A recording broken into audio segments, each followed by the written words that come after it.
Oi, tudo bem? Começa aqui a revista da Câmara. Em menos de meia hora, um resumo das principais notícias da semana e reportagens especiais.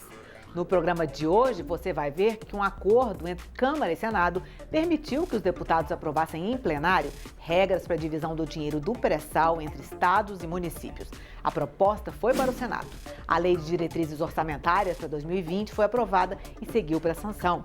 O salário mínimo deixa de ter ganho real.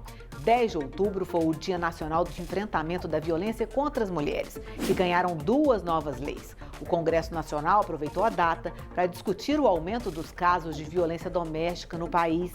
Na segunda reportagem da série sobre o superendividamento, você vai ver que a educação financeira pode fazer toda a diferença no país que tem os juros bancários mais altos do mundo. No resumo da semana, a CPI do BNDES já tem relatório final, que deve ir à votação nos próximos dias. E o ministro do Meio Ambiente diz aos deputados que o desmatamento na Amazônia diminuiu. E um projeto em debate na Câmara propõe a instalação de câmeras em pet shops para que os donos vejam se os bichinhos estão sendo bem tratados.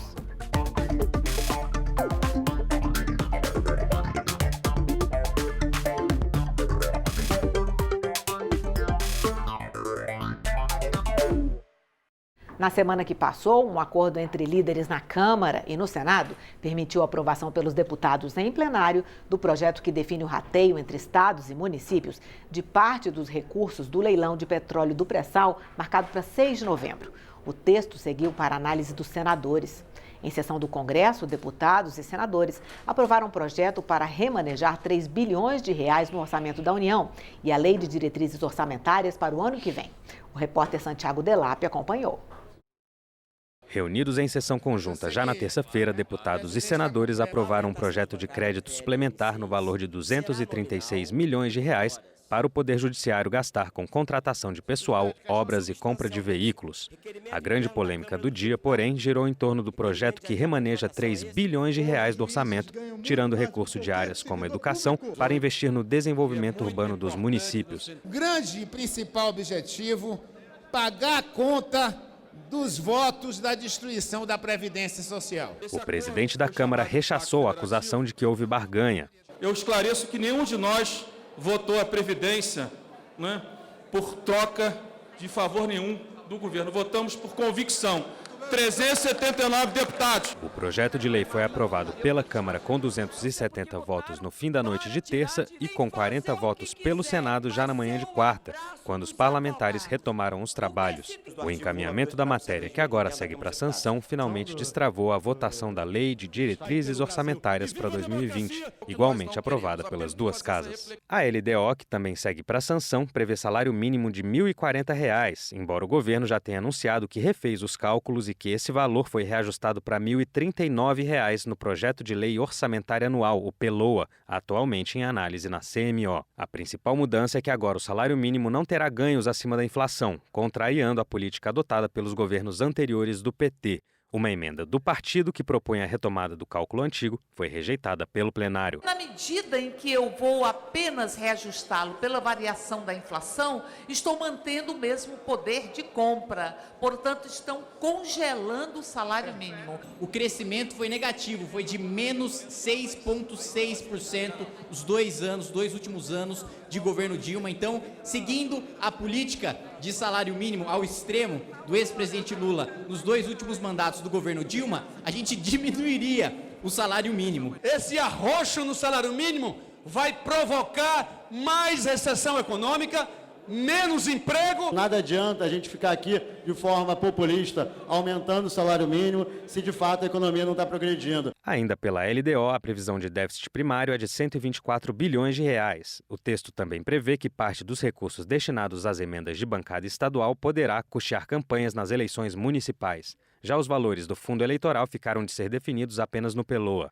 A proposta original do governo para a LDO já previa o reajuste dos militares, mas o relatório do deputado Cacá Leão incluiu a possibilidade de aumento também para servidores públicos, desde que haja recursos disponíveis. Encerrados os trabalhos do Congresso, o plenário deu lugar à sessão da Câmara que aprovou o projeto de lei que estabelece o rateio de parte dos recursos do leilão de petróleo do pré-sal, marcado para o próximo dia 6 de novembro. Os principais pontos de divergência do debate foram foram os critérios para essa distribuição, bem como a destinação que poderá ser dada a esses recursos. Ao longo de toda a quarta-feira que antecedeu a votação da proposta, foi intenso corpo a corpo dos prefeitos no trabalho de convencimento junto aos deputados. Tem um movimento de líderes de partido aqui na Câmara propondo, exigindo, criando regras para o uso desses valores.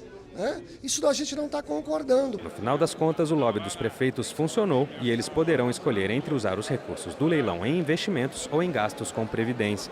Ao contrário dos governadores, que primeiro vão ter de cobrir eventuais rombos nos regimes previdenciários dos estados antes de fazer qualquer tipo de investimento. Mais uma vez, reafirmar que nenhum de nós, deputados, em nenhum momento quis reduzir a participação de estados. E ao final de uma semana de muito trabalho, os deputados ainda aprovaram em primeiro turno e com a ampla margem de 402 votos favoráveis, a PEC que reformula a carreira dos agentes penitenciários ao criar a Polícia Penal. A proposta agora volta para a CCJ para que os deputados elaborem a redação, que será apreciada em segundo turno. A revista da Câmara mostrou na última semana o drama de quem está superendividado e que os deputados buscam formas de pôr na lei um mecanismo para que isso seja evitado. Hoje, na segunda e última reportagem da série sobre o superendividamento, você vai ver que a educação financeira pode fazer toda a diferença no país que tem os juros bancários mais altos do mundo. Eu vi que os juros de não pagar do cartão era muito elevado. E vi que os juros de um crédito automático que ele dava no caixa eletrônico era mais baixo. Eu falei, eu pego um empréstimo do caixa eletrônico e pago o cartão de crédito. Daria certo, mas assim, eu tinha que baixar um pouco no padrão de vida, mas eu não baixava o padrão de vida. Existem dois tipos de superendividados, o ativo e o passivo. O ativo consome além das possibilidades. Já o superendividado passivo se endivida por imprevistos, como desemprego, separação e problemas de saúde. E não é preciso estar com o nome sujo para ser considerado um superendividado. Muitos superendividados são bons pagadores. Isso porque pedem um empréstimo para cobrir outro. Quando vira a bola de neve, você percebe o quanto que é elevado. Os juros bancários no Brasil estão entre os mais altos do mundo. Os cartões de crédito no rotativo e o cheque especial no Brasil passam de 400% em grande parte e tem uma média de 300% ao ano. No Brasil, não há um órgão que regule a relação entre o consumidor e o fornecedor de crédito. É por isso que uma comissão especial da Câmara estuda um projeto de lei. Quando houver impasse entre credor e devedor, aí o devedor teria direito a uma recuperação judicial e o juiz decidiria que os bancos deveriam baixar a dívida. Significa que todas as parcelas juntas de todas as dívidas não poderiam ultrapassar determinado percentual do salário líquido do superendividado. Assim como as empresas hoje têm a possibilidade de pedir uma recuperação extrajudicial ou judicial, ou seja, a suspensão temporária da cobrança de todas as suas dívidas, o consumidor brasileiro, a pessoa física, também precisa ter essa possibilidade para ele poder voltar ao mercado de consumo. Talvez é renegociar a taxa de juros, é poder buscar talvez a ampliação do número de parcelas para que dentro da saúde financeira dessa pessoa ela possa saldar o valor que está devendo. Enquanto torce para que o projeto vire lei logo, o consumidor superendividado pode se adiantar e tomar algumas atitudes para tentar sanear as finanças. Será conveniente que ele se acostume a fazer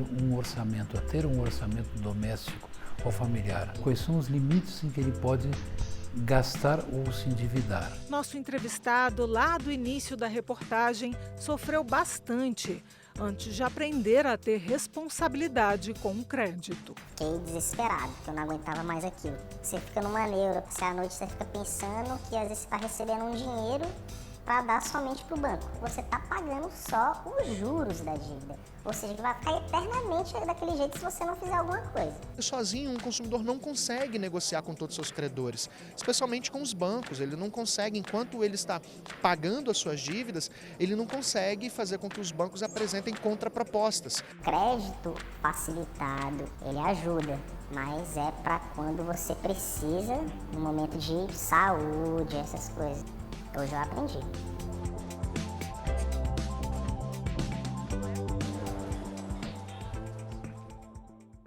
E por falar em dívida, já está em discussão na comissão mista uma medida provisória que trata das regras de saque do FGTS. Para muita gente, um dinheiro que pode ajudar e muito a ajustar as contas. O presidente da Câmara disse que é preciso abrir um debate em relação ao fim do monopólio da Caixa sobre estes recursos. O dinheiro do FGTS precisa ser administrado de forma que ele dê a melhor rentabilidade possível para o trabalhador, porque aquilo ali é a poupança do trabalhador. Então o que nós queremos discutir é o monopólio da Caixa hoje gera prejuízos ao trabalhador. Vem gerando nos últimos 10, 12 anos, no mínimo, pelas contas que eu tenho. Quer dizer, você tem uma taxa de juros de 5%, uma taxa de administração que é entre 1% e 2%, significa que o dinheiro do trabalhador nunca vai render muito. Porque se o juro real está na faixa de 1, 1,5, e se a taxa de administração é entre 1 e 1,5, significa que você, na melhor das hipóteses, se você tiver com boa vontade, você vai conseguir remunerar o fundo pela inflação. Quer dizer, o dinheiro do trabalhador, o dinheiro não é do governo.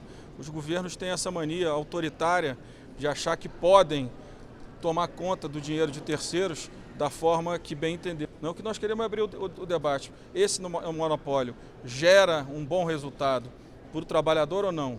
Nós entendemos que com esse valor de taxa de administração, com uma taxa de juros de 5,5, com uma taxa, juro real na ordem de 1,5, você está gerando uma taxa de juros que prejudica o trabalhador. Então, se a gente quer beneficiar o trabalhador, ou a gente vai quebrar o monopólio, ou a Caixa precisa se adequar ao mundo real. Grupo de trabalho avança na votação do pacote anticrime. E a CPI do BNDES já tem relatório final. Veja o que foi notícia nas comissões da Câmara. O relator da CPI fez um resumo do documento de 315 páginas em que aponta supostas irregularidades nos financiamentos feitos pelo BNDES entre os anos de 2003 e 2015 para empresas brasileiras construírem obras, exportarem produtos e comprarem outras empresas no país e no exterior. O presidente deu o relatório como lido e concedeu vista coletiva para que os integrantes da comissão leiam o documento, que poderá ser discutido e votado depois de 2 sessões. O relatório da CPI do BNDES pede ao Ministério Público o indiciamento de 64 pessoas por acusações diversas, entre elas os ex-presidentes Luiz Inácio Lula da Silva e Dilma Rousseff, 15 ex-ministros dos 2 governos que participaram do Conselho da Câmara de Comércio Exterior, a CAMEX, que fixa regras para o financiamento de exportações. 2 ex-presidentes, além de diretores e técnicos do BNDES, diretores e técnicos de órgãos públicos de comércio exterior como a CAMEX, COFIG e SBCE, além de controladores executivos das empresas Odebrecht, JBS e Bertin. Não faço nenhum indiciamento com gosto pessoal, é apenas um trabalho técnico que foi feito de pessoas que estavam envolvidas nas suas funções. Foi indiciadas pessoas que sequer foram ouvidas. Quer dizer, com uma imaginação tremenda do relator. Espero que o relatório seja votado e que a gente possa obter sucesso. E a partir daqui a investigação fica por conta do Ministério Público. O grupo de trabalho que analisa o pacote anticrime aprovou a inclusão de 2 novas medidas no relatório. A primeira determina que os condenados por crimes hediondos que tenham resultado em morte não poderão ser beneficiados com os chamados indultos, que são popularmente conhecidos como saidão. A segunda medida é a que aumenta a pena para quem pratica concussão. Esse crime é cometido por servidor público que exige para si vantagem indevida. A pena mínima sobe de 2 para 4 anos e a pena máxima foi de 8 para 12 anos. Os deputados também aprovaram a retirada do texto do artigo que autoriza o delegado a não prender uma pessoa caso ele entenda que esse suspeito tenha matado em legítima defesa. O governo decidiu se desfazer de 8 das 13 refinarias da empresa. Uma delas na primeira fase de privatizações. Seria a refinaria Landulfo Alves, na Bahia. Segundo sindicalistas, lá trabalham 4.000 trabalhadores concursados da Petrobras e 13.000 terceirizados, que temem ficar sem emprego. A Comissão de Minas e Energia da Câmara convidou o presidente da Petrobras para esclarecer a situação. Não há nenhum fechamento da Petrobras no Nordeste. Nós vamos continuar a buscar a exploração no Nordeste em águas profundas. Temos alguns projetos disso. Perde com o desemprego dos terceirizados, perde com a redução da produção, perde com a redução da arrecadação. Então é um desmonte criminoso que está sendo feito e irresponsável. Não vejo isso como sendo ruim para o Brasil, essa reestruturação da Petrobras, e não vejo que isso vai causar prejuízo para os brasileiros, mesmo na bomba. O Programa Brasileiro de Combate à Disseminação do Vírus HIV foi durante décadas referência internacional na luta contra a AIDS. No início do ano, o Ministério da Saúde decidiu fundir o Departamento de Infecções Sexualmente Transmissíveis com outros programas de doenças crônicas. A decisão trouxe preocupações. Uma preocupação muito grande com o desmonte das políticas públicas de prevenção e de tratamento ao HIV/AIDS, né? Perde muita força quando deixa de ser um diretor de departamento e passa a ser uma coordenação dentro do departamento. O representante do Ministério da Saúde garantiu que o orçamento para o combate ao HIV não diminuiu e que, ao juntar programas de tuberculose e hanseníase ao de DST, AIDS e hepatite, o objetivo foi dar mais racionalidade às ações. Fazer com que todos os nossos recursos humanos, financeiros e materiais estejam destinados a gente diminuir os casos e reduzir as mortes, principalmente pela co-infecção TB/HIV. A gente teve um desfinanciamento e uma perda de visibilidade política e social da epidemia. Então as pessoas pararam de falar de AIDS.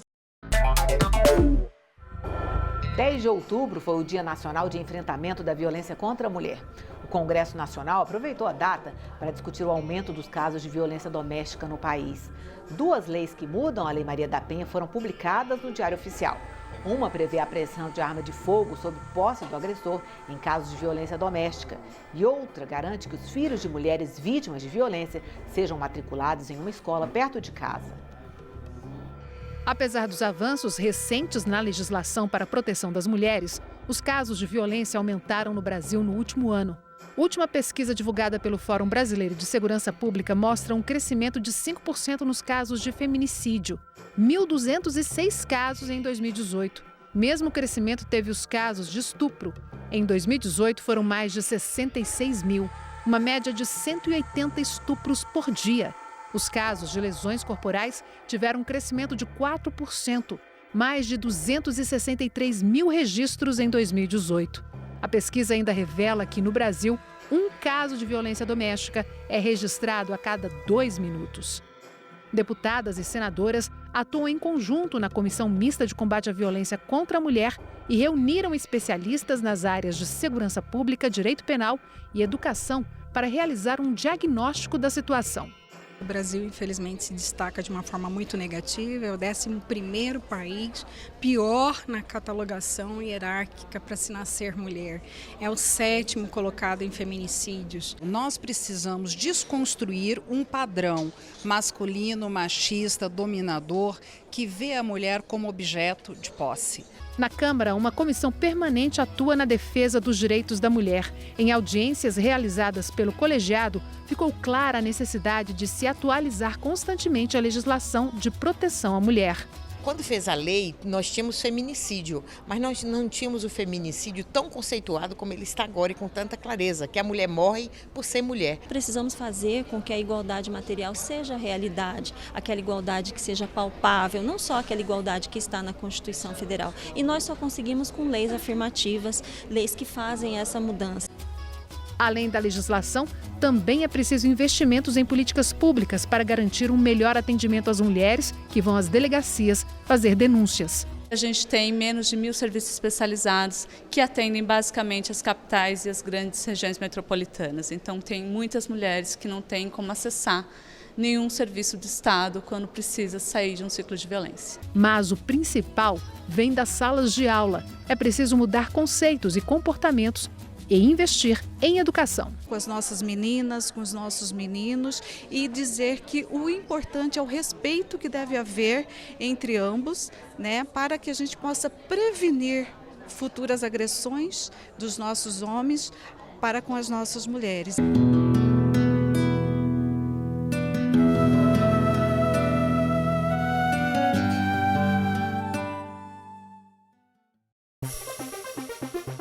A Comissão de Esporte debate a preparação para as Olimpíadas do ano que vem em Tóquio.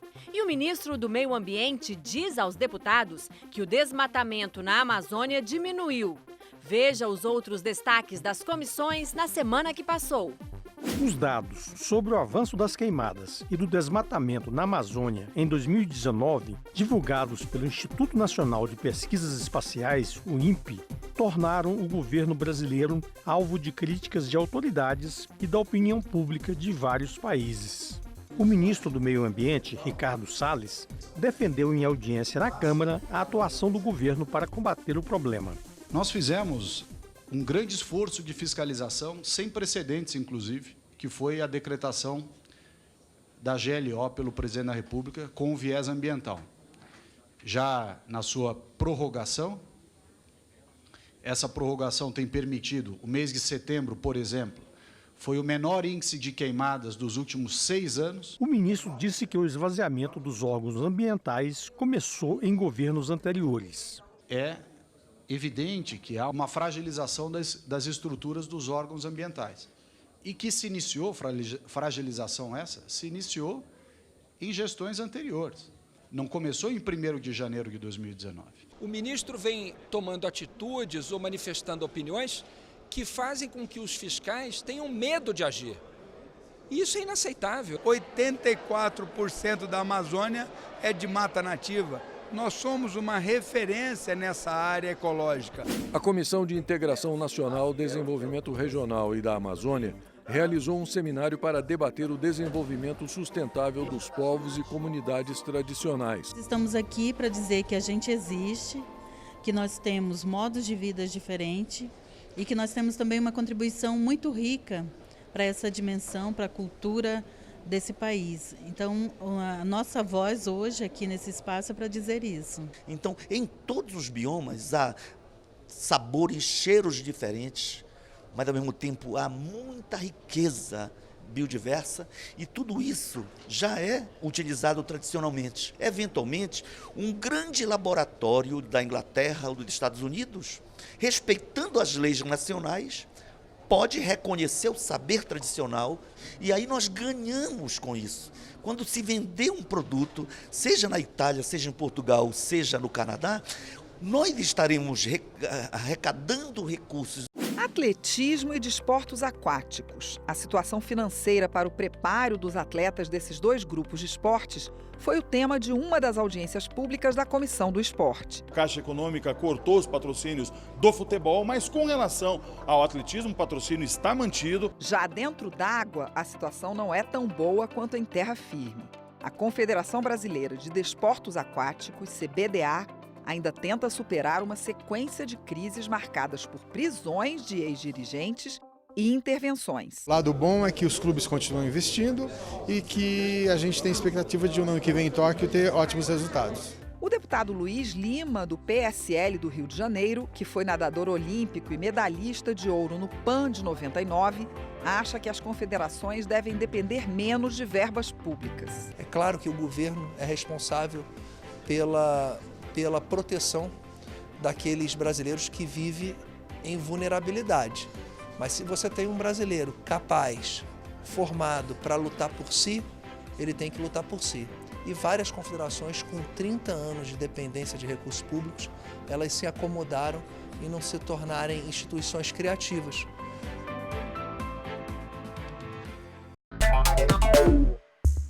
Um projeto de lei pode obrigar pet shops a instalar câmeras de monitoramento. Assim, os donos vão poder dar uma olhada para ver se os bichinhos estão sendo bem tratados. Será que funciona? O debate foi na Comissão de Defesa do Consumidor. O carinho pelos animais de estimação é tão grande que ser dono de um ganhou até um novo apelido nas redes sociais, mãe e pai de pet. O mercado dedicado aos bichos domésticos rende o terceiro maior faturamento do mundo. No Brasil, o número de cães, gatos e outros bichos domésticos representa mais da metade da população brasileira. Mas na hora de deixar os queridinhos no pet shop, fica a preocupação: será que eles estão sendo bem tratados? Após a saída de pet shops, comportamentos estranhos e feridas nos animais não são raros. Para os donos, o medo é de que os bichos tenham sofrido maus tratos. Para evitar o problema, uma alternativa é a instalação de câmeras em ambientes como os de banho e tosa. É isso que o novo projeto de lei do deputado Goulart quer assegurar. A medida obrigaria pet shops a ter circuito interno de câmeras. Além de garantir o sossego dos donos, os profissionais que lidam com pets teriam como se defender em caso de acusações injustas graças às imagens. Mas, caso o projeto entre em vigor, a fiscalização seria efetiva? Como bancar essas câmeras? E como ficariam os novos preços? O assunto gerou debate na Comissão de Defesa do Consumidor da Câmara dos Deputados. Ela garante, a segurança para os tutores que deixam seus animais e que poderão acompanhar os serviços, e também garante a segurança daqueles profissionais que ocasionalmente podem ser acusados de maus tratos. Para o presidente da Associação Brasileira de Estética Animal, as câmeras podem beneficiar clientes e profissionais, mas pondera que não deveriam ser implementadas de forma obrigatória. Esse impacto ele pode ser muito desastroso. E, além disso, quem irá fiscalizar todos esses estabelecimentos, e todos os profissionais que trabalham com o ramo? É muito difícil esse panorama olhando o Brasil hoje. Relatora do projeto, a deputada Perpétua Almeida reconhece a importância de leis que protegem animais, mas questiona a eficácia de monitoramento obrigatório nos pet shops. Quem vai pagar essa conta? O serviço não vai ficar mais caro? Eu, particularmente, penso que há muitas outras formas de você cuidar dos animais, garantir proteção.